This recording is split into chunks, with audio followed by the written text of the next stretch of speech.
अस्सलामु अलैकुम वरहमतुल्लाहि वबरकातुह।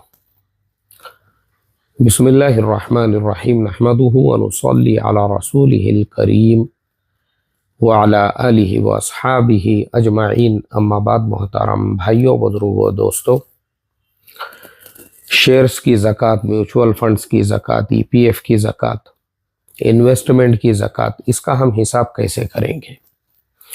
सबसे पहले तो ये समझना ज़रूरी है कि ज़कात वाजिब किस पर होती है।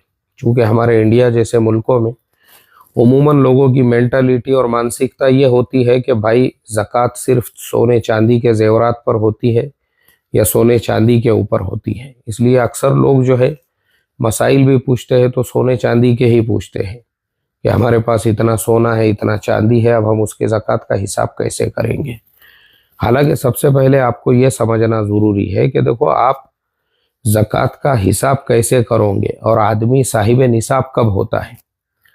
हमारी शरीयत के अंदर एक मिक़दार तय की गई है। अल्लाह के नबी सल्लल्लाहु अलैहि वसल्लम ने अपने ज़माने में 20 दीनार और 200 दिरहम चांदी और 20 दीनार सोना, जो आदमी भी अपने हवाइज असलिया के अलावा, हवाइज असलिया किसे कहते हैं, जैसे रहने का मकान है, गाड़ी है, कंप्यूटर है, लैपटॉप है, और ऐसे ही घर में का फर्नीचर है, इसी तरह से किचन में का सारा सामान है, ये सारी चीज़ें आपकी ज़रूरियात ज़िंदगी है। इसके अलावा जैसे आपका सामान तिजारत है, आपके पास में कैश है, आपके पास सोना है, आपके पास चांदी है, आपके पास इन्वेस्टमेंट वगैरह है, ये सबको मिलाकर अगर आप 200 दिरहम चांदी, जो हमारे आज के ज़माने के हिसाब से 52.5 तोला चांदी होती है, अब 52.5 तोले चांदी का आज के मार्केट के वैल्यूएशन के हिसाब से आप रेट निकालो, क्योंकि सोने चांदी का रेट रोज़ाना चेंज होता है। तो आज के हिसाब से आप उसका रेट निकालिए। अगर उतना पैसा जिस दिन भी आप उस निसाब को पहुंच गए, मिसाल के तौर पे आपके हवाइज असलिया को छोड़कर अगर आपका सामान तिजारत और आपके पास में जो है उतना कैश, उतना आपके पास में सोना चांदी सब मिला के अगर आप जिस दिन भी निसाब को पहुंच गए तो आप साहिब निसाब हो गए। अब आपके ऊपर ज़कात फ़र्ज़ है। तो जब आपके ऊपर ज़कात फ़र्ज़ हो गई तो ज़कात की फ़र्ज़ियत के बाद अब आपके लिए ये लाजमी है कि आप साल का वो दिन तय करो हिसाब करने के लिए। हर साल अब वही तारीख़ जो इस्लामी तारीख़ होंगी, यानी जो अंग्रेज़ी तारीख़ है उसका हिसाब हमारे यहाँ पे नहीं होगा, क्योंकि अंग्रेज़ी जो महीने होते हैं 33 साल के अंदर या 30 साल में एक इस्लामी साल जो है वो बढ़ जाता है अंग्रेज़ी सालों के एतबार से। तो अंग्रेज़ी दिन ज़्यादा होते हैं, तो उस एतबार से अंग्रेज़ी दिनों का एतबार नहीं होगा, एतबार होगा इस्लामी तारीख़ का। तो इस्लामी आप एक तारीख़ तय करेंगे, जैसे 1 रमज़ान है, 1 शव्वाल है, या 10 शाबान है, या 10 आपका रबीउल अव्वल है, जो भी आपका महीना है, आप उस महीने के एतबार से जब भी आप साहिब निसाब हुए वो तारीख़ आपकी तय है। अब आपको हर साल उसी तारीख़ को, अब जैसे मैं आपको पर्सनली मेरी मिसाल दूं तो मेरी 1 रमज़ान ये तारीख़ तय है, सालों से मैं एक ही रमज़ान को हिसाब करता हूँ। तो 1 रमज़ान जैसे अब मेरी मिसाल के तौर पे तारीख़ है, तो 1 रमज़ान को जब मैं हिसाब करने के लिए बैठूं, या जो आप में से साहिब निसाब हो गया वो 1 रमज़ान को हिसाब करने के लिए बैठेगा, तो उस दिन वो क्या करेगा, सबसे पहले अपनी जो हवाइज असलिया है उसको माइनस करेगा। मतलब जो रहने का घर है, अगर वो आपका 5 करोड़ का भी है तो वो ज़कात के हिसाब में नहीं आएगा। आपके पास 4 कारें हैं जो आपके इस्तेमाल की है, जैसे बहुत सारे घरों में होता है, सिंगल कार अलग होती है, फैमिली के लिए 7 सीटर अलग होती है। इस तरीके से लोगों के पास मुख्तलिफ 2 व्हीलर्स होते हैं, कारें वगैरह जो इस्तेमाल की है, उसको भी आप हिसाब में शामिल नहीं करोगे। ऐसे ही आपके घर में रेफ्रिजरेटर है और वॉशिंग मशीन है, सारा सामान जो है वो लाखों रुपयों का है, तो वो भी आपके हिसाब में नहीं आएगा। ऐसे ही आप लैपटॉप इस्तेमाल करते हो 4.5 से 5 लाख का, क्योंकि अक्सर जो है प्रोफेशनल जो लोग इस्तेमाल करते हैं, जैसे एसर वगैरह के लैपटॉप इतने ही महंगे आते हैं, तो जो बहुत सारे लोगों को लगते हैं महंगे वाले जो है हाई कॉन्फ़िगरेशंस के लैपटॉप्स और सिस्टम्स, तो उससे कोई फर्क नहीं पड़ता है, चाहे आपका लैपटॉप लाखों का हो या हज़ारों का हो, आप मोबाइल फ़ोन आईफोन इस्तेमाल करते हो 1.5 लाख का, या आप सैमसंग का S25 इस्तेमाल करते हो, उससे कोई फ़र्क नहीं पड़ता है, क्योंकि मोबाइल भी आपके ज़रूरत की चीज़ है। तो ये जो आपके इस्तेमाल की और ज़रूरत की चीज़ें हैं, इसका आप हिसाब नहीं करोगे। फिर हिसाब में क्या किन चीज़ों को शामिल करोगे? तो हिसाब में सबसे पहले तो आप ये देखोगे कि आपके पास में कैश कितना है, चाहे वो आपके बैंक में हो, चाहे वो आपके घर में हो, चाहे वो आपके पास में हो, चाहे आपने उसकी एफडी बनाकर रखी हो। अब मिसाल के तौर पे आपने कैश को हिसाब में ले लिया कि भाई आपके पास 1 लाख रुपये कैश है, 1 लाख रुपये कैश आपने लिख लिया। उसके बाद अब आप ये देखोगे कि आपके पास इन्वेस्टमेंट कितना है। अब जो शेयर्स है आपके पास, ये मसला खास तौर पे बहुत सारे लोग बार बार पूछ रहे थे। तो मिसाल के तौर पे अब मैं एक रमज़ान को हिसाब करने के लिए बैठा और मेरे पास में जो टोटल वैल्यू है सारे शेयर्स का, अब मैंने वो वैल्यू वहाँ पे लिख दिया। मिसाल के तौर पे मेरे पास सारे जो शेयर्स थे उसका उस दिन का प्राइस क्या है, कौन सा प्राइस है, सेलिंग प्राइस, जो उसका सेलिंग प्राइस उस दिन का होगा मैं उसको हिसाब में शामिल करूंगा। मिसाल के तौर पे मेरे पास में BEL है और उसका एक रमज़ान के दिन जो भी प्राइस रहेगा, मिसाल के तौर पे उसका प्राइस उस दिन जो है 300 रुपये है, तो मैं 300 रुपये के हिसाब से जो है उसका हिसाब पकड़ूंगा कि भाई मेरे पास में जो है 1 लाख क्वांटिटी ये शेयर्स की है और आज इसका प्राइस जो है वो 3 करोड़ रुपये हो रहा है। तो मैंने उसको भी जो है अपने हिसाब के अंदर शामिल कर लिया। अब उसके बाद दूसरे और बहुत सारे आपके पास में शेयर्स होंगे, वो सारे शेयर्स को भी आप सेलिंग प्राइस के हिसाब से उसका हिसाब करोगे। ऐसे ही आपके पास में जो है म्यूचुअल फंड्स है, उस दिन का उसका वैल्यू कितना है टोटल, वो हिसाब से आप उसको भी हिसाब में शामिल करोगे। अब यहाँ पे EPF का मसला आता है। EPF यानी एम्प्लॉयमेंट प्रोविडेंटल फंड, जो गवर्नमेंट की तरफ से मिलता है, इसका हिसाब आप कैसे करोगे? तो ये जो मसला है ना, इस मसले के बारे में हमारे उलमाए हिंद, ख़ास तौर पे हज़रत मौलाना खालिद सैफुल्लाह रहमानी साहब ने तफसील से ये मसला लिखा हुआ है। चूँकि वो पैसा आपके कब्ज़े में नहीं है, वो अभी भी गवर्नमेंट के पास में है, तो आपको उसकी ज़कात अदा करने की भी ज़रूरत नहीं है। उसमें 2 किस्में होती है। एक तो होता है जो गवर्नमेंट की तरफ से या जो भी कंपनी में आप जॉब करते हैं, कंपनी अपनी तरफ से EPF कट करती है। तो वो जो ऑटोमेटिकली EPF कट हो रहा है ना, तो जब तक वो आपके कब्ज़े में नहीं आता है आपको उसकी ज़कात नहीं अदा करना है। जिस दिन वो आपके कब्ज़े में आ जाएगा, मिसाल के तौर पे आपने वो जॉब छोड़ दिए या आपने जो है EPF के लिए अप्लाई किए और आपने उसको अपने बैंक अकाउंट में ट्रांसफ़र कर दिए, उसके बाद आप EPF का हिसाब किताब करोगे। तब तक जो है EPF की ज़कात आपके ऊपर वाजिब नहीं है। हाँ, जो EPF आपने अपनी तरफ से बढ़ाया है, मिसाल के तौर पे अगर वो गवर्नमेंट या कंपनी की तरफ से आपका 10% हर महीने EPF कट हो रहा था, आपने एप्लीकेशन दे के उसको 20% किया, तो जो जायद 10% है आपका, उसको आप हिसाब करोगे ज़कात के अंदर कि भाई मैंने जो है 1 जनवरी 2023 को एप्लीकेशन दिया था कि मेरा 10% अलग से EPF कटे। अब मिसाल के तौर पे आपका सैलरी पैकेज 1 लाख रुपये है, तो 10,000 रुपये आपके 1 जनवरी 2023 से कट हो रहे हैं। तो आज जब आप हिसाब करने के लिए बैठे हो तो आप देखेंगे कि उसका टोटल वैल्यू कितना हो गया। मिसाल के तौर पे एक रमज़ान को जब आप बैठे तो उस दिन 1 मार्च था, तो आप हिसाब करोगे कि 2023 पूरा 2024 पूरा, यानी ये हो गए 24 महीने और 25 महीने। 25 महीने के हिसाब से आपका 2,60,000 रुपये जो है वो EPF का हो रहा है, जो आपने अपनी तरफ से बढ़ाने लगाया था। बाकी जो कंपनी अपनी तरफ से ऑटोमेटिकली काट रही है, उस पर आपको ज़कात नहीं देना है अभी, जब तक कि वो कब्ज़े में नहीं आ जाते, और उसको हिसाब में शामिल नहीं करना है। लेकिन ये 2,60,000 जो आप हिसाब में शामिल कर रहे हो, ये वो है जो आपने अप्लाई किया था और आपने उसके लिए एप्लीकेशन दिया था। तो देखो, इस तरह से आपके 2,60,000 रुपये को भी आप उसके अंदर शामिल कर लोगे। इसी तरीके से आप जो तिजारत करते हो, अब जैसा मैंने कारों की मिसाल दिया, तो 4 कारें जो है वो आपकी इस्तेमाल की है, वो आप हिसाब में नहीं शामिल कर रहे हो, लेकिन आपका कारोबार ही कारों का है और आपके पास पार्किंग के अंदर जो है 10 से 12 कारें खड़ी हुई है, तो उस दिन उनका जो वैल्यू होगा, अब मिसाल के तौर पे उसमें जो कारें आपने उधारी में खरीदी हुई है या जिसका पेमेंट आपने नहीं दिया है या जो कारें आपके कब्जे में नहीं है, जैसे बहुत सारी मर्तबा ऐसा होता है कि दूसरे का माल होता है, वो अपने शोरूम पे खड़ा हुआ होता है, तो वो आप हिसाब में शामिल नहीं करोगे क्योंकि वो उसका मालिक कोई और है, आप मालिक नहीं हैं। आप सिर्फ उसका हिसाब करोगे जिसके आप मालिक हो। आपकी दुकान के अंदर भी जो सामान तिजारत है उसका भी आप टोटल हिसाब किताब करोगे।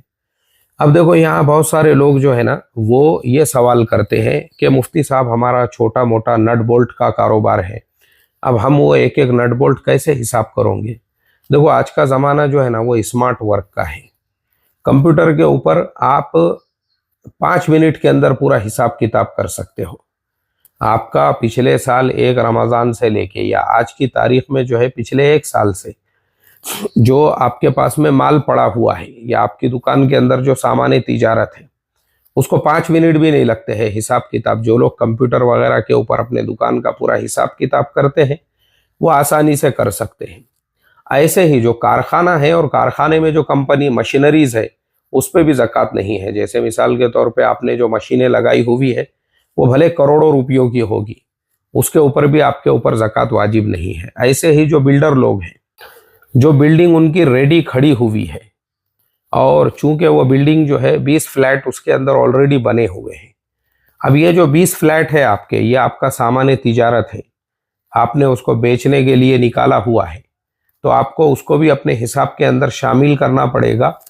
उसका उस दिन का जो भी वैल्यू होगा, मिसाल के तौर पे एक फ्लैट आप जो है 20 लाख रुपये में बेच रहे हो, तो अब आपके जो 20 फ्लैट है उसका जो भी उस दिन हिसाब होगा, 4 करोड़ की आपकी बिल्डिंग हो गई, तो 4 करोड़ रुपयों को आप अपने हिसाब के अंदर शामिल करोगे।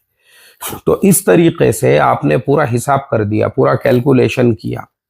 अब आपने जब पूरा हिसाब किताब कर दिया कि भाई आपके पास टोटल आज की पोजीशन में जो है कैपिटल कितना हो रहा है, अच्छा सोना चांदी इसमें बाकी रह गया, अब सोना चांदी को भी आप हिसाब में शामिल करोगे कि भाई आपके पास इन्वेस्टमेंट के हिसाब से जो सोना लिया हुआ है या सोना जो आपने खरीदा है। अब चूंकि हमारे यहाँ उमूमन बहुत सारे लोगों का ये सवाल था कि घर में जो औरतें जेवरात इस्तेमाल करती है, देखो अक्सर हमारे यहाँ पे उमूमन जो सोना हम लोग खरीदते हैं ना वो उसकी नीयत ही ये होती है और अक्सर होता भी यही है कि जब आदमी को पैसे की ज़रूरत पड़ती है आदमी वो सोना बेच देता है। तो अक्सर सोना इन्वेस्टमेंट के हिसाब से ही ख़रीदा जाता है। तो चूंकि सोना जो आपने इन्वेस्टमेंट के हिसाब से ख़रीदा हुआ है, अब वो जो सोना है उसको भी आप उस हिसाब में शामिल करोगे। अभी आपने जितना कैलकुलेशन किया तो सोने को भी, अच्छा सोने में भी हिसाब को याद रखो। बाज़ औक़ात ऐसा होता है कि मर्द के पास यानी मिसाल के तौर पे बीवी के पास में सोना है, तो अब उसका हिसाब कैसे करोगे। भाई आपने जो सोना अपने बीवी को दे दिया, अपनी तरफ से हदिया या गिफ्ट या हिबा कर दिया, उसको शादी में दिया हो, शादी के बाद में दिया हो और आपकी नीयत उसको वापस लेने की नहीं है, तो बीवी उसकी मालकिन है। ऐसे ही बीवी के पास में जो सोना उसके माँ बाप ने उसको दिया हुआ है उसकी भी वो खुद ही मालकिन है। अब यहाँ पे जो सोना आपने उसको दिया था और आपने उसमें ये नीयत की है कि मैं ये जो मैंने दिया हुआ सोना है ये मुझे ज़रूरत पड़ने पे मैं ले लूँगा और बेच दूँगा, तो फिर आपने उसको हिबा नहीं किया है बल्कि आरियतन उसको इस्तेमाल करने के लिए दिया है, तो आप इस सोने के मालिक हैं। तो हिसाब करते टाइम पे आप इस सोने का हिसाब अपने मद में शुमार करोगे और जिस सोने की बीवी मालिक है वो खुद उसका हिसाब करेंगे। अब ये भी एक मसला बहुत सारे लोग पूछते हैं कि भाई बीवी के पास में जो है जो सोना है या जो जेवरात है या जो कैश है या जो उसके पास में कैपिटल है उसकी ज़कात शोहर अदा कर सकता है क्या। अगर शोहर अपने बीवी की मोहब्बत में उसकी ज़कात अदा कर रहा है तो बहुत अच्छी बात है, इसमें कोई हरज नहीं है, लेकिन शरअन जो है बीवी पर ही उसकी ज़कात वाजिब है। वो खुद साहिब निसाब है और ज़कात भी उसी पर वाजिब है। शोहर अगर उसको पैसे दे कि वो अपनी ज़कात अदा कर दे तो इसमें कोई हरज नहीं है, ये शक्ल भी जायज़ है, बिल्कुल आप ऐसा कर सकते हैं। तो आपने पूरा हिसाब किया, पूरा कैलकुलेशन किया और वो कैलकुलेशन करने के बाद अब जो माइनस आप करोगे, अब जैसे मैंने 20 बिल्डिंगों का एक बिल्डिंग का हिसाब बताया था, लेकिन वो बिल्डर ने जो है लोन लिया हुआ है बैंक से और उस बिल्डर को अदा करना है। मिसाल के तौर पे 4 करोड़ का हिसाब हुआ था और 2 करोड़ उसके जो है बैंक से लोन लिए हुए हैं। तो अब देखो, लोन के मसले को यहाँ पे समझो। चाहे आपने फ्लैट लोन पे लिया हुआ हो, चाहे आपने बिल्डिंग लोन पे ली हुई हो, कुछ भी लोन पे लिया हुआ हो, आप जो ज़कात का हिसाब कर रहे हो उसमें से आप सिर्फ उतने पैसे माइनस करोगे जो उस एक साल में आप इंस्टॉलमेंट पे करने वाले हैं। पूरे पैसे नहीं पे करोगे आप। मिसाल के तौर पे वो बिल्डर जिसने 20 फ्लैट की बिल्डिंग के लिए 2 करोड़ का लोन लिया था, तो वो जो बिल्डर है वो पूरे 2 करोड़ रुपये माइनस नहीं करेगा, बल्कि वो पूरे साल में, मिसाल के तौर पे हर महीने अगर वो 50,000 रुपये बैंक को किस्त अदा कर रहा है, तो पूरे साल भर में 6 लाख रुपये वो बैंक को अदा करने वाला है। तो वो सिर्फ 6 लाख रुपये माइनस करेगा, 2 करोड़ रुपये माइनस नहीं करेगा, ये याद रखो। ऐसा ही हिसाब किताब आपके फ्लैट का भी है। मिसाल के तौर पे आपने जो फ्लैट लिया हुआ है उसके ऊपर आपने लोन लिया था 50 लाख का। अब आप जब ज़कात का हिसाब करने बैठे हो तो आप 50 लाख माइनस नहीं करोगे। आप जो किस्त अदा कर रहे हो, मिसाल के तौर पे आप 25,000 रुपये हर महीने बैंक को अदा करते हो, तो आप सिर्फ 3 लाख रुपये माइनस करोगे। आप पूरे 50 लाख माइनस नहीं करोगे, सिर्फ 3 लाख आपने माइनस किए। ऐसे ही जो कर्जा आने वाला है, जो 100% जिस पे कॉन्फिडेंस है कि वो पैसा आ जाएगा, तो उसको भी आप हिसाब में शामिल करेंगे। और जिसके बारे में वो कॉन्फिडेंस नहीं है, तो जब तक वो पैसा आपके कब्जे में, आपके हाथ में नहीं आता, तो आपको उसको हिसाब में शामिल करने की ज़रूरत नहीं है। जिस दिन भी वो आएगा तो उसके जितने भी साल रह गए हुए हैं वो सारे सालों का आप हिसाब करोगे और फिर एक साथ में भी आप उसकी पूरी मुकम्मल ज़कात अदा कर सकते हो। लेकिन जिसके आने का कॉन्फिडेंस है उसको आप ज़रूर जो है हिसाब के अंदर शामिल करोगे। तो देखो, इस तरीके से अब जो माइनस करने वाली चीज़ें थी उसमें से आपने लोन को ऐसे माइनस किया, कर्जे को आपने ऐसे माइनस किया। आपको किसी के पैसे देना है, वो पैसे भी आप अलग से निकाल के रखोगे। जैसे महीने भर बाद, 2 महीने के बाद, 6 महीने के बाद भी अगर आपको किसी का पैसा देना है तो वो पैसे को भी आप अपने हिसाब में से माइनस करोगे। इस तरह से जितना भी पैसा आपको पूरे साल भर में अदा करना है, या इसी तरह से जो सारे कर्जे वगैरह है वो सब कुछ निकाल के, अब वो सब आपने निकाल दिए और वो सब निकालने के बाद अब जो अमाउंट बच रहा है उस अमाउंट का 2.5%, अब ये अल्लाह का हक है, 2.5% आपने अलग कर दिए। आपने अपने पूरे माल को साफ कर दिया, पाक कर दिया। अब वो 2.5% आपको देना किसे है, ये वीडियो मैं ऑलरेडी चैनल पे अपलोड कर चुका हूँ। मुस्तहिकीन ज़कात कौन है, आप उसको सुनिए ध्यान तवज्जो के साथ में, और उसके हिसाब से जो मुस्तहिकीन ज़कात है उन लोगों तक आप अपनी ज़कात की रकम पहुँचाइए। और मेरे लिए भी खुसूसी दुआ करना। तबीयत मेरी बिल्कुल साथ नहीं दे रही है रमज़ान के पहले से, इसी वजह से पूरे रमज़ान के महीने में भी मैं बड़ी मशक्क़त से तफसीर कुरान बयान कर रहा हूँ, क्योंकि उसके लिए मुताला भी करना पड़ता है। और रात में बहुत ज़्यादा तबीयत जो है वो नासाज थी, बिल्कुल तबीयत में बशाशत नहीं थी, इसलिए रात की तफसीर भी हमारी चैनल पे अपलोड नहीं हो सकी। तो दुआ करो अल्लाह तबारक व तआला सहूलत के साथ, आसानी के साथ हमको रोज़े रखने की, उसकी इबादतें करने की, और हमारा जो तफसीर कुरान का सिलसिला है उसको भी अल्लाह ताला तकमील तक पहुँचाए। अब देखो, मैंने सारे मसाइल जो है वो डिटेल्स में बयान कर दिया हूँ।